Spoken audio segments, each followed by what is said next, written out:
Super Bowl 59, one game, two teams, and endless possibilities. And there's no better way to make every play more exciting with FanDuel Sportsbook. Whether you're predicting the first touchdown, who'll take home the MVP trophy, or the coin toss, FanDuel makes it an easy place to place your bets and feel the thrill of every moment. With live betting all game long, you can jump into the action, adjust your bets, and ride the wave of excitement from kickoff to the final whistle. Plus, to make the Super Bowl even sweeter, new customers can score $200 when you make your first bet. Just place $5, and if you win, you get another $200 in bonus bets. Download the FanDuel app and head to FanDuel.com/UCSS and bet with FanDuel, official partner of Super Bowl 59. So I got to tell you, for years I've said the regular season doesn't matter. And in general, I believe that, guys. But I found last night's loss to be very disheartening. On the show yesterday, Mike, you and I agreed that Evan Mobley was the X factor. In fact, I said, I said Evan Mobley has a big game, dominates, they're going to win. He doesn't, they're going to lose. And that's exactly what happened. I went as far to ask Kenny Atkinson pregame, is this a game where you try and feature Evan Mobley because you have a little bit of a size advantage down low? And he said, yeah, we think Evan's going to have a big game if we're going to win. And you can see the stats on the screen. A big game was not, but I don't think those numbers are right. And I mean, is it a particularly good day to? Those numbers are. Those numbers are definitely. He did not have right. 2 points, but no. He didn't have many more than that. He was 3 of 10 think. inside the 3-point line. Yeah. That's inexcusable. And I guess this is a good day to pick on Jay for his insane comment apparently Monday, where he said he would not trade Evan Mobley for Luka Doncic. 3 for 14, 0 for 4 for 3. Yeah. 7 points, 5. Well, but think about it. When he's not shooting a 3, he's in the paint, right? Like he's not taking 20-foot jump shots. No. He took 4 threes. So and 10 shots in the paint. He went 3 for 10 in the paint. And that's inexcusable. I've said a few times. Now, I need to talk about the fact that Jay said he would not trade Evan Mobley for Luka for a second. Yeah, go ahead. That's insane. That's insane. That's insane, right? Yeah. And not that he's proven wrong based on one horrible game by Evan Mobley, but that was just insane that he said that. Did G say it too? G pondered it and then eventually said he would. Okay, it's crazy because they're not close in terms of players, right? Fair? No, Luka's a top 5 player in basketball right now, unquestioned. You could say he's overweight, whatever. He's still top 5 in the NBA. And he's giving you 30 and 8 every night. Yeah. And 9 assists. And 9 assists, Yeah, right. Exactly. So, but anyway, getting back, like Evan Mobley played scared, I thought. He did. He was hesitant. Every shot he took seemed hesitant. And it was like he reverted back to the guy he's been on offense. I've said this before, Bull. Yeah. And you and I think have actually talked about it was behind the glass when I said it, but we've seen Mobley dominate Charlotte. We've seen Mobley take it to Philadelphia when Embiid's not in. And I said, all that's great, but we have to see Mobley do it against some of the better centers in the East. And that's why I was so excited for the Lakers matchup. Yeah. He played pretty well against the Lakers. Yeah. Just using that as one example. Last night was a game where I thought Evan Mobley had to play with the aggression that we've seen against the Oklahoma Cities in that first matchup, or Anthony Davis, as you can see on the screen, or some of the other bigs when he certainly has the advantage. And last night from the get-go, I made a note on the first play of the game, or his first shot attempt, he went up, had Porzingis on his hip, pump faked, trying to get Porzingis to jump. Porzingis is gigantic. He makes, in person, I'm telling you, he makes Mobley and Allen look like they're my size, just gigantic human being. He doesn't find the pump fake, then goes up soft. He pins it off the backboard. And after that first shot, to me, and we have a pretty good angle from where we sit in the media seats, just looked hesitant. Yeah. And Mobley can't be he's a quicker jumper than Porzingis. Like, go be the aggressor in those situations. Right. And if he blocks your shot, he blocks your shot. Right. That's part of basketball. Yeah. Evan Mobley knows that he blocks 100 shots for the other team over the course of the season.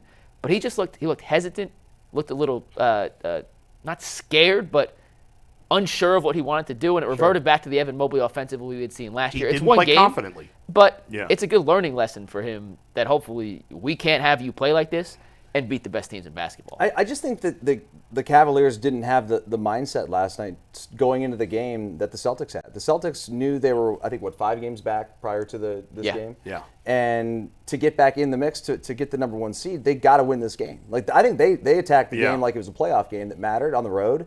And the Cavs just took it as like another regular season game. Obviously, there's other factors that were in play last night. The Dean Wade thing continues to be an issue against the Celtics. Like, we're too small and we're too slow when we don't have that dude in the lineup. And it's crazy to say, but I think it matters. Dean Wade can't, if Dean Wade, there's something wrong with the team, Yes. which is crazy to say at 40-10. If Dean Wade is that important, He's important. I tweeted it out last night. Am I wrong? You ready for the numbers? I love the numbers are even crazy. By the way, I didn't tee up on purpose. I don't know. No, well, I was gonna bring this to this. Yeah, that's a perfect segue. But I tweeted last night, Dean Wade is way too important to this team and this is the exact tweet. That no role. I swear I didn't see this. No role player should be that important. Your 8th or 9th best player should not be that important. And then here are the numbers, and you can take the impact numbers. Since the Donovan Mitchell era, so 2022 season through today, when Dean Wade plays, the Cavs are 96-37. It's a 72.2 win percentage. When he doesn't play, the Cavs are 43-38. That's a 53.1 win percentage without Dean Wade. Is there another common denominator? Like, not sure. Did Donovan Mitchell miss a lot of those games? I don't. It's too big of a sample size to go through and look at his game line. But here's what I can tell you why it makes a difference when he's in or not. Not only is he just a connector, doesn't need shots, he plays without the basketball. They're a much better rebounding team when he's on the court. His size gives them the versatility and the positional flexibility where he can be your backup big alongside Allen and or Mobley, and then that opens up more minutes for LeVert, Tyson, Jerome, who didn't play a ton last night. When he's out, George Niang's the only other backup big you have to play, unless you're going to play Tristan Thompson, but that's a terrible matchup against Boston. So George Niang is your only available big. And George battles on defense. He loses a lot of those battles, and I thought he played halfway decent defense, and they made some tough shots over him yesterday. But he had a minus 22 plus minus in the first quarter. And you don't have another option. You can't pivot to anyone else.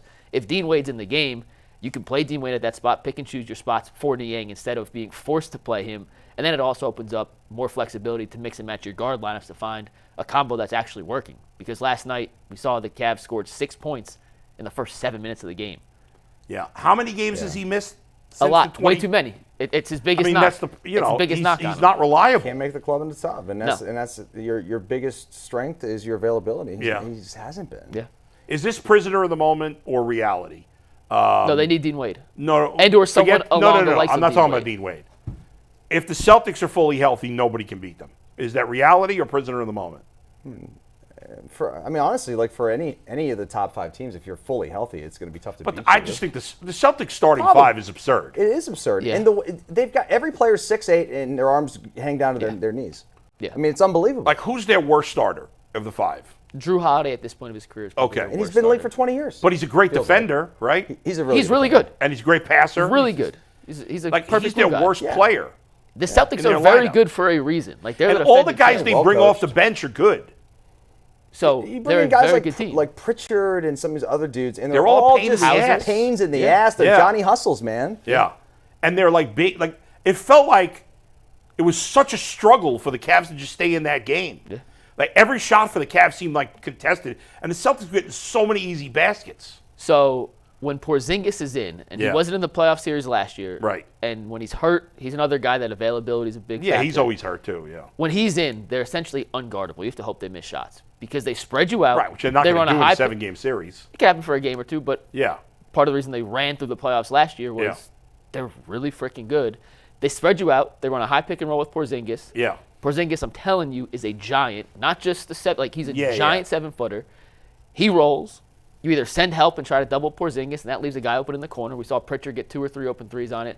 Atkinson last night and Donovan said we ended up over-helping on Porzingis because he made a couple shots in the paint, and that led to easy kickouts. So you have to be kind of more disciplined than normal when playing against Porzingis. And then if you don't double Porzingis, you're letting him attack a switch, and he's already bigger than your bigs. Now he's on last night, 6'5" Max Strus, a 6'2" Darius Garland in a couple instances. Yeah. They put Niang on him. Niang is 6'8". It's not 7'3". Yeah. So they create these mismatches and attack the mismatches. And Yang's also very slow. Yeah, I mean, Porzingis isn't And by the that way, fast either. But Tatum and it's- Porzingis didn't even shoot well last night. No one shot well. They went 14 for 43, those two guys. Defense wasn't the issue for the Cavs yesterday. It was offense. They couldn't score. Yeah, they couldn't score. couldn't score. And they've had that problem against the Celtics. The Cavs are now 2 and 5 against Oklahoma City, Houston. They're 5 and and Boston. 5 against the 5 best record-wise teams they've played this Yeah, season. but that's misleading because Why is it misleading? It's 5 and 5 against the Well, 5 best teams they've played. There's nothing misleading about Houston. those numbers. Yeah, well, because I was talking about because Houston, Boston, and Oklahoma City are probably the 3 best. Well, maybe Denver. All right. Houston just lost to the Nets in The back-to-back Knicks games. are a fraud. Let's be honest. There's just nothing misleading. fraudulent. These numbers are as clear as Knicks are day. fraudulent. Real. There's nothing that's misleading about this graphic. Well, I'm though. saying I was talking about specifically Oklahoma City, Boston, and Houston. They were 2 and 5 against those teams. And New York has a better record than Houston.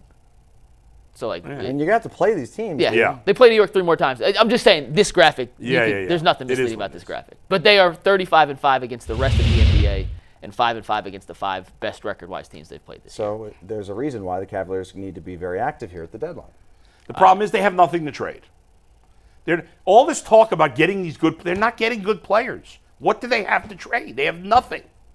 There was the rumor and report from Chris Fedor this morning that DeAndre Hunter could be on their radar. But The be Hawks- on their radar and actually be able to make a trade for a guy is a totally different story. If you told me Luka Doncic was going to be traded for Anthony Davis in a first, I would have called you a drunk idiot. And look what we happened. don't have So- an Anthony Davis to trade. But I'm just saying, like, none of us know Okay. what these teams value certain guys. I Maybe guess the Hawks you're right. love a Jaylen Tyson. Fair Like, enough. I don't know what the Hawks GM is thinking. You know damn well nobody loves Jaylen Tyson. I don't. You're not getting a significant player. I hope you're right. I'm just saying. Let me ask you, though, this, Bull. Celtics are going to win the NBA title again. It's just, I'm They're- frustrated. You know what? really I don't good. need your negativity today. I don't. I'm frustrated. I'm being prisoner in the moment a little bit. I usually am Is this not, going to be but- a miserable show today? Because we're talking about No. the Browns and are they well. rock bottom, all these things. Like, yeah. can we talk about something positive? Uh, No, we can't. I don't know. Spring Give me training something. starts soon. No. What's that? Spring training does It start does. soon. So- That's fun. And the Guardians lost the offseason again, but they always win the season, even when they lose the offseason. Go ahead. Let me ask you this, Dustin. Yeah. So you're watching the game last night, and I know it started horrifically. In their last 2 first quarters against like championship caliber teams, OKC and Boston, they were down 13 against Boston and down, I think it was 21 points against OKC. So bad starts, which is inexcusable, and you're setting yourself up for an insurmountable comeback when you're down 20 that early to a team like that. They did get it within 2 possessions in the third quarter, and about midway through the fourth quarter. It was, I think, 94-90 was the score. And then Boston kind of kicked it back in gear. Do you attribute that more to Boston just playing with its food, or do you think Cleveland actually found something out to attack? I don't and know. make I mean, more like of a the difference? NBA is interesting because I do think it's like the remember NBA Jam, the video game. You could turn computer assistants on or off yeah. to make the games close at some point. I feel like the NBA is kind of that way in a lot of cases where the games end up getting sort of close at some point, regardless of if they found something or not. It just kind of is the way the game's always been. I hope they found something, guys, because those starts in these games against really good teams, it's not going to cut it, man. Yeah. You can't get down double digits in the first quarter at home, by the way, Yeah. to a team like the Celtics or the OKC Thunder. You just can't do it. You're going to get your ass blown out the gym. Yeah, Mike just asked a question he knows the answer to. The Cavs didn't find anything, and you know that. I was just asking. You a know question. that. You know that. You know No, the answer to that question. Sometimes you ask Find questions. something. It's the NBA. I'm just saying. You I was know, asking you're a going to question. play. He's a good producer, man. He's They- trying to keep the conversation flowing. Listen, they shot like crap yesterday. It was their lowest field goal percentage Yeah. of the season. They couldn't buy a 3. They got hot for a little stretch at the end of the third, early fourth, and made it competitive. Then Boston did what Boston does. Even though, do you know Boston's blown more fourth quarter leads this season? Double-digit fourth quarter leads than any other team in Yeah, basketball. that is crazy. You wouldn't have thought that. They play. Certainly. They do what I said. Play with their fruit. They just Yeah. turn it on. They have the on-off switch, which I wonder how much you brought up trying to get that number 1 seed. I wonder how much that is important. I don't to think them. Boston cares. You don't think so? I think it matters Way more to the Cavs. a 10 out of 10 to the Cavs. Yeah. I think it matters a 2 out of 10 to Boston. The Cavs are up 4.5 games, but 5 in the loss column. I think Boston's played one more game at this point. So the Cavs got 32 games? Yeah, 40 and 10, so they got 32 games games left. left. They should hold on to the 1 seed, but it's certainly not a guarantee. I mean, we do have a lot of season to go. They have a gauntlet in March too, travel-wise, more than Yeah. opponents. They're on the road. They come back. They have But two they different do have 5 some and tough 7s. opponents. I mean, you got 3 games with the Knicks still. Play Memphis twice still. Memphis is red hot in the Memphis, yeah. Western Conference. You got Indiana again. obviously You got got Boston Indiana. again. So One more Boston. yeah, At Boston. at Boston, correct. And if Boston wins that game, they'll have the tiebreaker if it does come down to something like that. They play the Pistons tonight. 5.5-point favorite, back-to-back. Have we heard about anybody not playing tonight? They've sat guys sometimes after a back-to-back. I have not heard anything yet. I haven't seen the shoot-around reports come out. They usually come Yeah. out around 11:30, so we should know in a little bit if anyone's out. But I would expect Mobley to have a bounce-back game. You know, it was interesting. One thing we didn't talk about specifically, when they had the ball late in the game and they were down 4 or 6, and Mobley had the ball right under the basket and then kicked it back out, it led to a turnover. Yeah. And, he's got to go up with it there. So Donovan after the game, Yeah. and we only get a little glimpse of these guys in the locker room after Sure, the game, win or yeah. lose. Like you've been there, you talk. We don't Yeah. really see the actual conversations that go on. I'm telling you, and I haven't been around enough guys to make an overarching statement. He gets it on levels that other guys don't, and he pulled Evan aside. He had a conversation, said it's the NBA. You're going to play like, he used the word I don't want to say, but he played like crap. like poop. Yeah. And it happens. It's a bad game. It's on TNT. Who cares? We got a game tomorrow. You score 25 points tomorrow, guess what? That's what they're going to be talking about. Like, you have to be able to turn the page as quickly as possible and get back on track.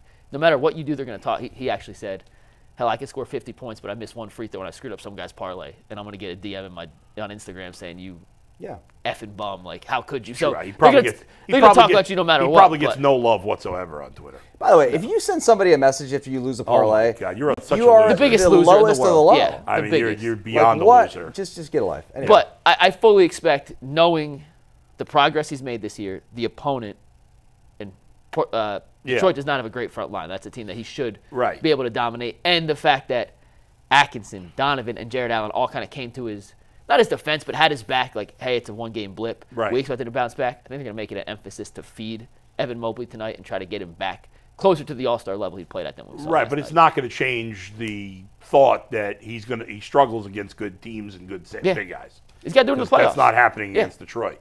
So he's got, and there'll be some other challenges for him against Boston, against the Knicks, against Memphis during the season still. Why you got a sly look on your face? I got a funny text. You want to share it?